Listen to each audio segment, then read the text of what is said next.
Aujourd'hui, sur le parvis de l'usine ArcelorMittal à Florange, la bonne humeur règne. Édouard, Thomas, Jérémy et beaucoup d'autres partagent un repas chaud. Des sourires, des sifflements. On pourrait presque croire que le moral est au beau fixe. Pourtant, ils n'ont pratiquement pas fermé l'œil de la nuit. Depuis 2 jours, certains employés de l'usine dorment dans de simples tentes. La lutte pour la sauvegarde de l'usine a commencé. Édouard Martin, délégué syndical, retient difficilement sa colère.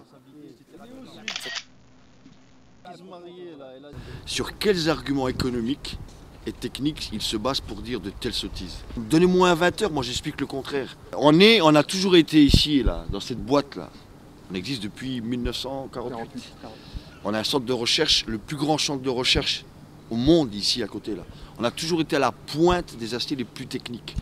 On peut délocaliser la production, on peut délocaliser les outils, on ne peut pas délocaliser ni les compétences ni les savoir-faire.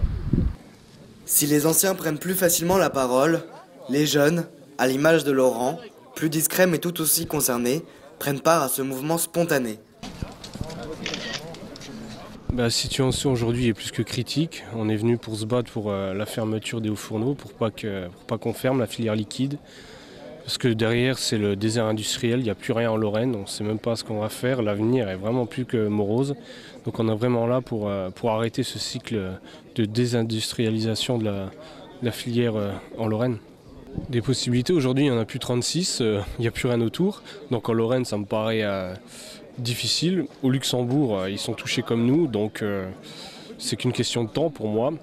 Dunkerque, Fos-sur-Mer, c'est une solution, mais d'ici 3-4 ans, on sait qu'ils vont être dans la même situation que nous, forcément. C'est un peu le problème en Europe, l'industrie en Europe, les hauts fourneaux, tout ça, ça me paraît quand même mal engagé.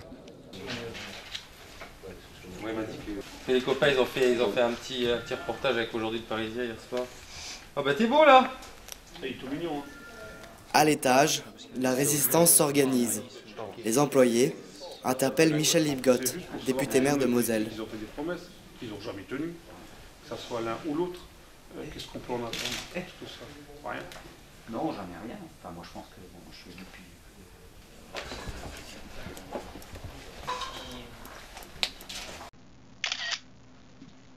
C'est le bureau du patron, vous voyez, ben, il est au chômage, jusqu'à nouvel ordre. Voilà, il nous fait chômer, alors nous on le fait chômer aussi, vu qu'on inverse un petit peu les rôles, quoi. Donc le patron il décide de laisser les gens à la maison, de ne pas leur donner de travail. Donc aujourd'hui, c'est lui qui chôme. Donc comme ça il peut ressentir un peu ce que peuvent ressentir les collaborateurs, les salariés dont il a la charge et à qui il fait vivre cette situation qui est dégradante pour l'être humain. C'est-à-dire qu'on n'a aucune perspective d'avenir quant à nos emplois, on subit une perte de pouvoir d'achat, on subit du stress au travail. Et aujourd'hui on a voulu un petit peu inverser la vapeur en disant voilà, aujourd'hui vous direction générale, vous qui soi-disant êtes les sachants, parce que c'est les sachants, comment nous on voit les choses. Et donc aujourd'hui on les a chassés et le pouvoir est aux salariés aujourd'hui. Et on attend que la direction elle vienne avec des engagements clairs et précis. Dans l'ancienne salle de réunion des directeurs, on débat et on discute. Si l'usine dépose le bilan, ce seront 5000 sidérurgistes qui perdront leur travail. 2500 sont déjà au chômage partiel. Beaucoup d'entre eux sont là aujourd'hui. Pas de violence, c'est le mot d'ordre général. Donc ça c'est tous les tâches des RH de Florange, central, parce qu'après il y a des petits RH dans les secteurs chauds, froids. Ici c'est l'air. Bonjour Madame Passonnet, comment allez-vous? Photo pour l'image. Hein? Bonjour. Alors, compliqué la situation, hein? La déclaration à faire, monsieur le maire. D'accord.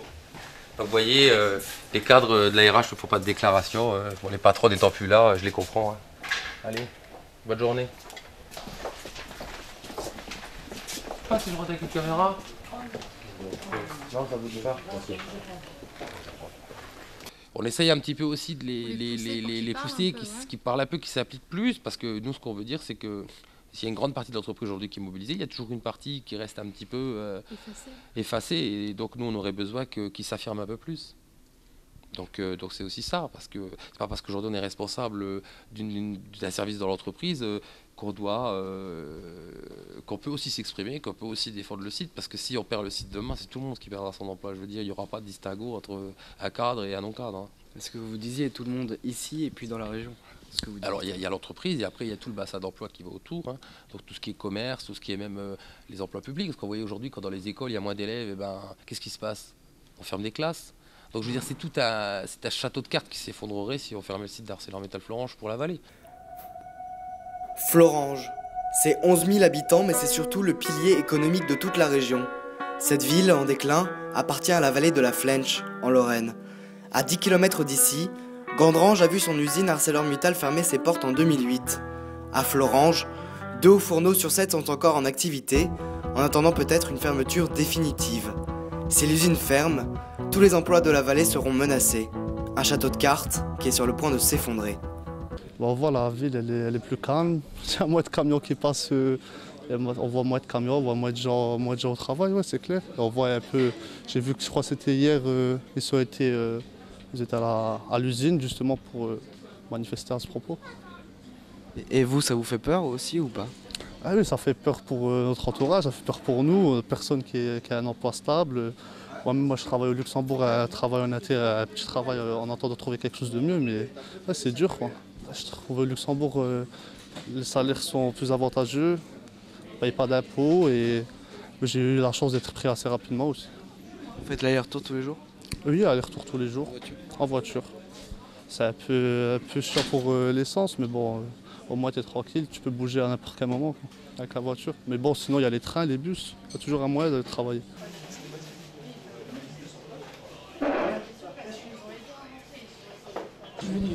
On est tous concernés, tous. Tous. Le problème, il est là aujourd'hui. Tout le monde dit, moi je ne travaille pas, j'ai peur de parler. Non, il ne faut pas avoir peur de parler. Aujourd'hui, c'est la vie, c'est comme ça. Moi non plus, je ne suis pas dans la sidérurgie, mais j'ai tout mon voisinage. J'ai tous mes copains qui travaillent. Qu'est-ce que tu veux faire? Ils sont là tous les jours à trimer, mais bon, ils ont une famille, il faut nourrir. Regardez le bar, il est vide, c'est plein. Le matin, tous les bars étaient pleins, il n'y a plus personne le matin qui va au travail. Avant, tous les gens mangeaient de la viande tous les jours. On revient comme dans le temps, on va manger de la viande que le dimanche maintenant. Malgré que moi, je ne sois pas concerné, parce qu'avant je travaillais dans la chirurgie à Gandrange comme lui. Bon, malgré les promesses, en fait, ils nous ont arrêtés. Pourtant, c'est vrai que je ne travaille pas, donc, ni pour Arcelor ni pour autre en ce moment, mais ce serait dommage parce que ça concerne, au bas mot, on va dire, entre 8 à 10 000 personnes, parce qu'il ne faut pas oublier tout ce qui est sous-traitant. Bon, lui, c'est pas sous-traitant, mais en dehors, c'est vrai qu'il sera touché, mais tous les sous-traitants vont être touchés aussi. Parce qu'il y a les boîtes d'intérim, il y a les entreprises extérieures qui travaillent là-bas. Et là, c'est vrai que ça va toucher toute la région. On verra, hein. J'espère pas, mais bon, pas le choix. On va repartir. Hein. Depuis 1848 et les usines Wendel, ce sont 6 générations qui sont restées fidèles à la Lorraine et à son patrimoine industriel.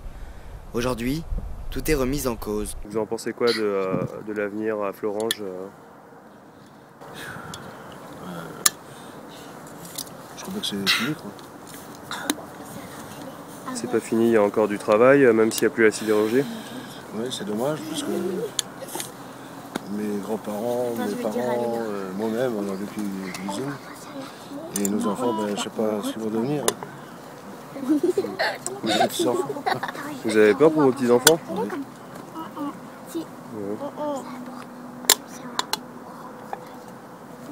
Et peut-être partir à Dunkerque, au Luxembourg. C'est sûr. Vous voulez rester ici? Oui. Moi, personnellement, la jeunesse, ils sont certainement obligés.